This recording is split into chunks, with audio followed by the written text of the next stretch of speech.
سبح اسم ربك الأعلى الذي خلق فسوى والذي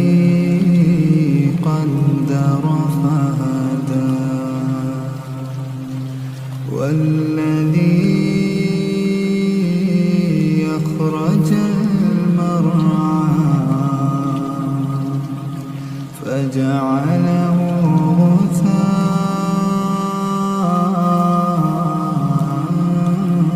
أحوى سنقرئك فلا تنسى إلا ما شاء الله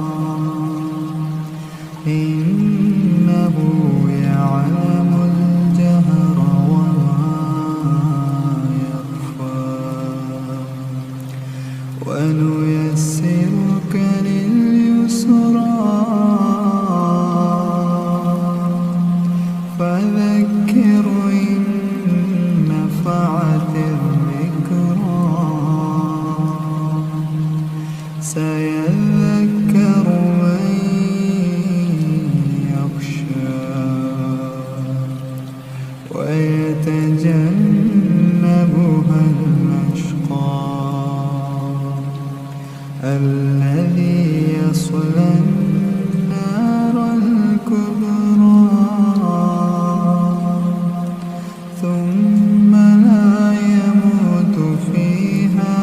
ولا يحيا قد أفلح من تزكى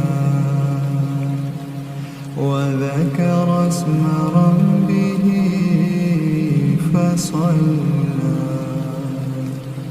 بل تؤثرون الحياة الدنيا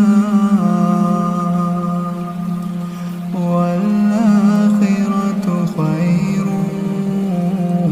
وأبقى